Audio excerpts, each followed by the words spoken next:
What's up, mate? Assalamualaikum warahmatullahi wabarakatuh. Welcome back with me, Bill. Jadi, kita udah lama ya tidak membuat episode Idol Talk. Kalau kemarin aku ngundang tamu-tamu tuh sebenarnya agak jauh. Ada wali kota dari Cilegon, siapa sih kemarin? Pokoknya ada tamu-tamu yang dari jauh. Dan aku kepikiran sebelum aku baru lulus dari SMA dan insya Allah sebentar lagi akan melanjutkan memasuki dunia perkuliahan, which is aku pengen di luar dari kampung halamanku ini. Jadi daripada kita terlalu jauh mengundang bintang tamu, jadi aku mengundang kakek saya sendiri. Assalamualaikum kakek. Waalaikumsalam warahmatullahi wabarakatuh. Oke. Jadi marga Kokaloku itu dari kakekku tentunya. Karena ya ini kakek ayahnya papa, jadi ya gitu lah, kalian ngerti kan maksudku. Oke. Jadi kenapa aku mengundang kakek, karena sebenarnya di balik perlombaan yang kakakku dan aku ikuti, apalagi wabil khusus di bidang matematika, Kai pernah juara KSM, aku juga pernah sampai harapan 3 di provinsi, which is sebenarnya aku bodoh banget kalau matematika, tapi kenapa bisa sampai di situ? Mari kita ungkapkan rahasianya adalah di kakek aku. Jadi kakek aku ini, beliau ini guru matematika, pernah juga studi matematikanya sampai di luar negeri. Jadi aku kayak ya udah, jadi kalau mau ikut lomba apa-apa itu les privatnya ke kakek. Jadi kakek kalau nggak salah ya kakek pernah sampai S2 di Malaysia, Australia, terus lanjut Inggris, balik lagi ke Australia. Ya betul. Oke. Kita bakalan coba nanya-nanya. Namanya juga Idol Talk. Jadi pertama di Malaysia ya kak? Betul, Ya. itu sekitar tahun, kalau kakek nggak salah ingat itu 1987, tahun 1987.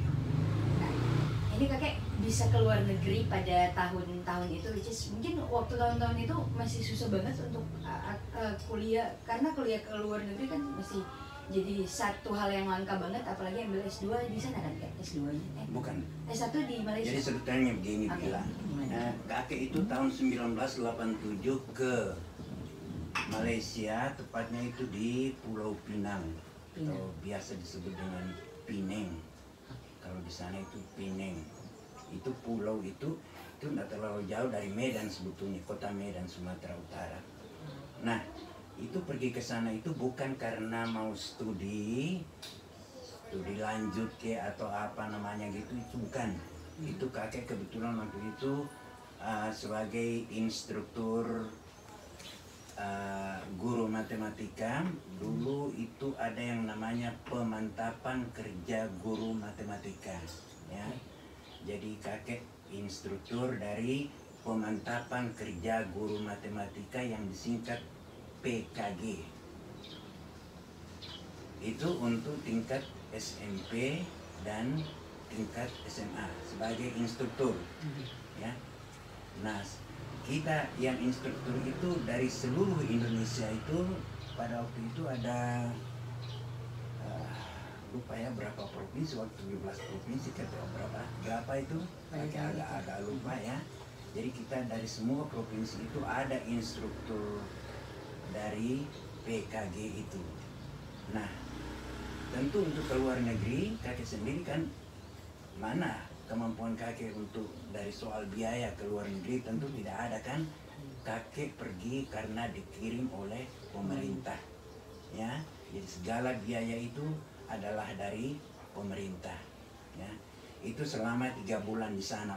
Oleh sebab itu namanya bukan studi lanjut, tetapi dia semacam short course bagi instruktur PKG matematika. Yang pertama itu di Malaysia, itu tahun 1987 selama 12 minggu atau 3 bulan, ya. 3 bulan.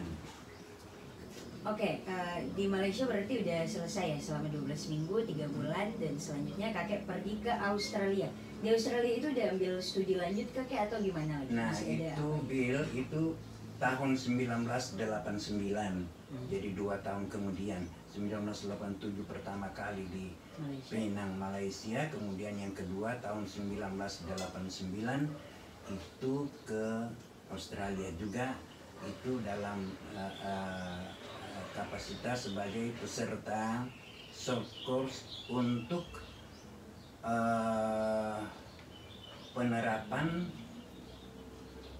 pembelajaran matematika dengan menggunakan teknologi, ya. Nah, zaman sekarang kan teknologi komputer kan waktu itu ya. Pada waktu itu kebetulan kurikulum SMA ada salah satu bagian daripada kurikulum itu yang namanya pengenalan komputer. Belum lama komputer muncul, ada pengenalan komputer di kurikulum SMA. Oleh sebab itu kita yang sebagai instruktur itu diberikan kursus singkat keluar. Itu kebetulan ke Australia ya, selama 3 bulan begitu.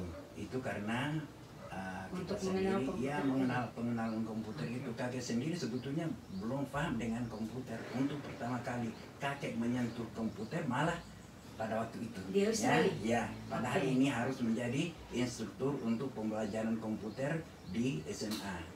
Oke, silakan ada. Itu jadi selama 3 bulan khusus untuk perkenalan lah sama komputer, teknologi yang pada masa itu masih baru banget ya, baru banget. Dan kakek sebagai instruktur juga harus memperkenalkan bahwa ada teknologi ini untuk memudahkan kita bisa menggunakan matematika, belajar matematika lewat situ. Kakek sempat bilang tadi bahwa itu pertama kalinya kakek nyentuh komputer. Nah itu kan kalau kakek bilang juga tadi itu sekitaran tahun 18 sekian. Tahun berapa tadi? 1989. Oh 19. 1989. Itu udah lama banget. Bila belum lahir. Iyalah pasti. Bila lahir mah tahun 2000-an. Nah, tapi kan teknologi sekarang yang terus berkembang udah canggih banget sekarang. Kita penasaran nih, kakek yang waktu itu pertama kali nyentuh komputer itu rupanya gimana sih, Kek? Apa masih mirip-mirip kayak sekarang atau emang bentukannya tuh agak beda? Soalnya kalau begini, kalau sekarang kan kita sudah mengenal sudah pengembangan teknologi komputer itu kan sudah begitu cepat ya. Dari saat ke saat kita punya handphone saja itu kita beli hari ini, tahun depan sudah ada lagi dia punya versi yang paling baru, yang baru lagi, yang baru begitu cepat pengembangan atau perkembangan teknologi komputer itu. Dulu kita tidak seperti atau belum seperti sekarang. Kalau sekarang kan kita umumnya mengenal mau booting komputer itu pakai apa? Windows kan? Windows. Dulu nggak seperti itu. Kita menggunakan yang namanya disket. Disk ya. Dari bahasa Inggrisnya itu kan disk ya. Kalau sekarang kita mengenal disk, flash disk ya. Nah, itu di Indonesia disknya itu menjadi disket. Dulu itu kita menggunakan itu disket dengan yang namanya personal computer. Jadi disket ini fungsinya untuk di situ ada program untuk memulai membuka komputer. Ya, bootingnya itu dengan menggunakan disk itu.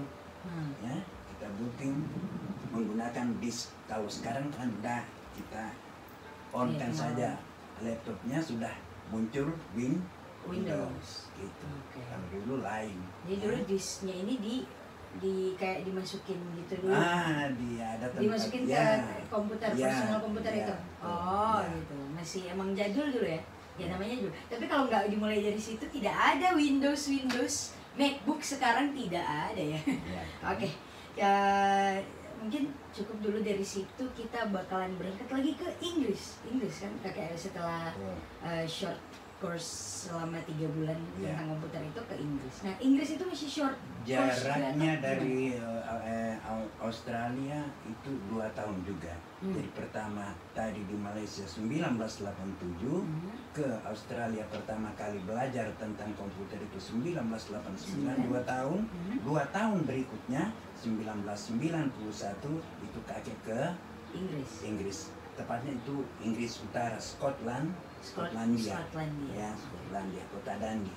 Kalau bila itu biasa dengar ada Dundee United, klub bola yang terkenal di Skotlandia, Dundee United. Nah, di situ kakek tinggal 3 bulan juga. Short course juga namanya. Ya. Nah, itu kenapa ke sana bila? Karena waktu itu kurikulum matematika di sekolah-sekolah SMP, SMA di Indonesia, ya, sumber materinya itu berasal dari Skotlandia. Ya, dulu namanya itu dari Scottish Mathematics Group. Ya, dari grup matematika dari Scotland gitu. Makanya kita dikirim ke sana sebagai instruktur juga. Ya. Oke. Sebagai instruktur juga semua itu dibiayai oleh pemerintah, bukan dari saku kita sendiri. Ya, itu juga selama 3 bulan di sana. Ya, kita sempat juga mengunjungi beberapa sekolah SMP, tingkat SMP dan SMA di sana, melihat bagaimana pembelajaran matematika di sana. Ya, itu antara lain bila. Ya. Oke. Selanjutnya, jadi itu masih dalam rangka instruktur juga. Terus kakek, kalau nggak salah, bila pernah dengar, abis dari Skotlandia tadi balik lagi ke Australia. Ya. Nah, itu masih short course. Itu gitu. Kalau itu sudah bukan short course. Jadi kakek pergi yang kedua kali itu sudah program studi untuk S2. Oh, ya. Ini dia baru yang program studi. Ya, itu tahun 1994. Jadi ada jarak 3 tahun. 3 tahun ya. Kalau kakek tidak salah ingat 1993 atau 1994. Pokoknya kakek selesai dari sana itu S2-nya itu tahun 96. Jadi kakek ambil studi melanjutkan, dan itu beasiswa kan kak? Ya, masih sama dengan yang tadi. Masih beasiswa. Ya. Dan jadi dibiayai oleh pemerintah. Iya. Full. Ini kakek tidak tahu apakah itu lupa ya, yang biayai sebetulnya itu siapa, dari Bank Dunia kayak atau apa, itu agak lupa itu kan. Pokoknya bukan dari saku sendiri, tapi dari yang diatur oleh pemerintah lah, itulah. Oke. Nah, selama di sana kek, mungkin bisa diceritain. Jadi berarti kakek sebelum memang benar-benar ambil S2 kan di sana? Betul. Ya, S2 di Australia, masih dengan apa sih namanya, jurusan matematika? Nah itu atau apa sih kalau di luar negeri mungkin namanya itu program namanya itu Science and Mathematics Education. Oke, dia masih ada gabungan di sini. Pendidikan matematika dan sains dan matematika. Itu. Tetapi penelitian kakek juga tetap dilakukan di kampung kita sendiri di Manado sini, ya. Kebetulan waktu itu kakek ngambil objek penelitiannya di sekolah kakek sendiri, tempat mengajar kakek sendiri di SMA 3 Manado. Ya. Itu, ya. Nah, itu 2 tahun di sana. Pada tahun pertama itu diplomanya itu, kemudian pada tahun yang kedua menyelesaikan masternya itu. Oh, ya. Cuma 2 tahun? 2 tahun aja. Oh, singkat, padat, dan jelas. Ya, itulah kalau yang luar negeri itu macam itu bila. Jadi kalau kita di luar negeri, ya, ini mudah-mudahan jadi pelajaran juga bagi Bila, ya. Kalau sistem mereka di sana itu penjadwalan kegiatan dari perkuliahan itu demikian rupa diatur sehingga setiap orang atau setiap mahasiswa itu tahu persis bulan apa dia selesai, ya. Ya, kalau kita di sini kan kadang-kadang bergantung di kita punya kegiatan sendiri, ya bergantung kita mau cepat selesai kuliah atau tidak. Kalau mau cepat ya ikuti kuliah dengan baik. Kalau enggak ya begitu aja sampai kita mendengar ada orang yang mau ambil S1 sampai 4-5 tahun belum kelar-kelar, belum selesai-selesai, ya. Kalau di sana enggak. Karena setiap langkah itu, setiap apa itu sudah dijadwalkan. Jadi nanti insya Allah kalau bila lanjut, ya jangan lupa seperti itu nanti. Amin. Oke. Jadi setelah mendengar tadi cukup panjang perjalanan kakek sebagai instruktur dan juga sempat mengambil S2 di Australia. Jadi makanya aku tuh kalau aku sama Kai kalau ambil les privat sama kakek itu menang karena les privatnya ya gitu ya. Makanya jangan bingung kalau tiba-tiba kami yang bodoh matematika ini tiba-tiba kok bisa menang. Begitulah karena belajar juga tetap. Nah kayak kan kakek sudah lama ya di dunia pendidikan menjadi instruktur. Oh ya, by the way dari tadi kakek bilang pas berangkat menjadi instruktur, kakek sebenarnya jadi guru tuh dari tahun berapa kek? Kakek jadi guru dari tahun 78. Setelah S1? Setelah sarjana muda. Oh, sarjana muda? Kakek sarjana mudanya di IKIP Ujung Pandang, Makassar. IKIP Makassar, kalau namanya sekarang Makassar kan. Kakek sarjana muda dulu itu masih titelnya masih dulu yang kita kenal BA. BA itu tahun tahun 78. 78? Iya, 78. Cuma waktu itu kakek ke Makassar juga biaya pemerintah, bukan sendiri juga. Yang namanya waktu itu crash program, karena Indonesia pada waktu itu kekurangan guru. Ya, kekurangan guru, termasuk guru matematika untuk SMP, SMA. Ya, kakek dikirim pada waktu itu untuk crash program, program kilat untuk mencetak guru. Oh, makanya sarjana muda.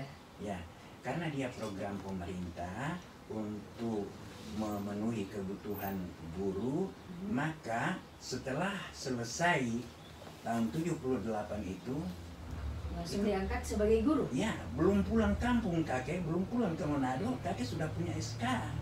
Oh, luar biasa pada waktu itu ya kakek. Karena itu, ya, kakek sudah punya SK jadi guru. SK kakek yang pertama itu yang di SMA Negeri 3 Manado itu. Oke. Jadi udah dari kakek jadi guru karena memang waktu itu juga kekurangan guru pada saat itu di Indonesia dan mendapat program beasiswa di mana bisa kuliah yang kilat tadi dan langsung menjadi guru, lalu mendapat perjalanan yang begitu panjang menjadi instruktur dan lain-lain. Dan by the way teman-teman, sekarang kakekku udah pensiun. Kakek pensiun tahun berapa? Kakek pensiun tahun 2007. 2007? Jadi sudah 16 tahun ya. Ini kan 2023 ya. Iya, 2023. Sudah 16 tahun pensiun. Tapi kakek setelah pensiun masih juga ada beberapa yang kakek ada setelah pensiun di SMA. Kakek selama jadi guru, selama jadi pegawai negeri sebagai guru, itu cuma 1 kali mutasi sekolah. Dari SMA 3, ya cuma 2 sekolah. Dari SMA 3 lalu dipindahkan ke SMA Binsus, SMA Binaan Khusus yang ada di SMA Negeri 9 di kompleks kampus Unsrat pada waktu itu. Jadi kira-kira kakek udah menjadi guru selama berapa? Dari tahun berapa? Dari tahun 78 sampai dengan 2027 lah, ya. Berapa? Kira-kira berapa tahun? 78 sampai 2007, 29 tahun. Oh, 29 tahun. Itu masih kurang itu ya. Orang-orang sekarang pada 30 tahunan lebih ada. Tapi kakek karena terlambat jadi pegawai negeri, ya terlambat. jadi pegawai negeri. Jadi Iya, karena umur harus berhenti pada umur 60 tahun sebagai pegawai, maka kakek tidak terlalu lama menjadi PNS atau menjadi guru. Oke. keren juga. Cuma 29 tahun. Saya by the way bahkan baru dengar kisah utuhnya sekarang di podcast ini. Jadi nah kakek, setelah mendengar cerita yang panjang tadi, Bila kan juga sebentar lagi mau melanjutkan, insya Allah kalau diberi izin sama Allah mau melanjutkan ke dunia perkuliahan nanti insya Allah. Mungkin kakek ada nggak tips and trick atau nasihat kayak atau apa kayak untuk Bila atau bahkan mungkin untuk semua teman-teman yang lagi nonton dan juga lulus di tahun ini yang ingin melanjutkan pendidikan mereka ke jenjang perkuliahan. Oke, alhamdulillah. Bila barusan lulus tahun ini kan, alhamdulillahirobbilalamin, dari Madrasah Aliyah Negeri Model Model 1 Manado. Ya, kakek lihat nilainya cukup lumayan, cukup bagus, banyak nilai-nilai yang A, ya, hanya beberapa, hanya 1, 2 atau yang B, kemudian ya, tidak ada yang C. Alhamdulillah tidak. Alhamdulillah. Oke. Baik, gini Bil ya. Pertama-tama kita, ya, kakek senang sekali karena Bila berhasil lulus setelah 3 tahun menempuh pendidikan dan pembelajaran di Man Model. Di Man Model cuma sekarang. Cuma Yang lain sekali. kan di- Oh, yang ya, pindah-pindah. ya, oke. Ya, pokoknya namanya di tingkat SMA, tingkat Man atau tingkat Madrasah Aliyah itu ada 3 tahun. Itu ya. Iya. Alhamdulillah kita patut syukuri itu, ya. Bila orang tua juga mensyukuri bahwa Bila sudah berhasil menyelesaikan pendidikannya saat ini sampai dengan tingkat aliyah, ya, tingkat aliyah, setingkat dengan SMA gitu, ya. Nah, syukur ini harus kita wujudkan ke depan dengan program-program lanjutan. Kalau Bila punya rencana untuk melanjutkan pendidikan, adakah begitu? Ada, baik, alhamdulillah ya. Rencananya kemana? Rencana bakal nyusul kakak di Jatim. Oh, di Mojokerto, Iya. ya. Insya Allah, Insya Allah. Insya Allah itu berhasil, ya. Nanti kakek balik lagi ke cerita yang tadi, ya. Kalau belajar di luar, ya, sebetulnya itu di luar atau di sini saja itu sama, ya. Ilmu itu di mana saja ada, ya. Tinggal kemauan kita saja. Salah satu keuntungan yang Bila bisa dapat keluar itu adalah pengalaman hidup tidak bersama dengan orang tua. Selama ini kan sampai dengan tingkat SMA ini semua dengan orang tua, ya. Mungkin sampai mencuci pakaiannya, apa-apa saja itu semua orang tua, ada mama, ada papa, ya, gitu, atau siapa gitu membantu. Tapi kalau Bila sudah keluar, ingat semua layani diri sendiri, ya, termasuk mencuci pakaian apa semua gitu. Pertama yang kakek ingin pesan, ya, kalau studi ke luar negeri itu, keluar daerah sampai ke luar negeri, insya Allah bisa sampai ke luar negeri. Amin, Ya. amin. Kalau ada maksud seperti itu, ya, kita doakan bisa sampai ke luar negeri. Walaupun kakek bilang tadi sebetulnya sama aja di luar negeri, di luar daerah atau di sini saja sama, programnya apa bedanya cuma pengalaman, banyak keluar, banyak wawasan yang bisa kita dapat, ya. Wawasan lingkungan, wawasan bermasyarakat itu lebih luas, ya. juga wawasan dalam belajar kan akan lebih termotivasi. Kalau biasanya kalau di kampung itu ya enak aja, ada dengan orang tua kok apa yang mau dipikirkan gitu ya. Kan kalau di luar tanggung jawab pribadi itu lebih tinggi ya. Mau tidak mau tanggung jawab belajar itu akan tinggi ya, akan meningkat. Itu satu. Kesadaran akan masa depan itu akan lebih tinggi lagi. Nah, jadi apa namanya, untuk mencapai sukses di luar itu satu pertama ya, jangan lupa doa ya, jangan lupa ibadah, sholat 5 waktu jangan tinggalkan ya, sebab hanya Allah yang bisa memberikan pertolongan pada kita semua ya.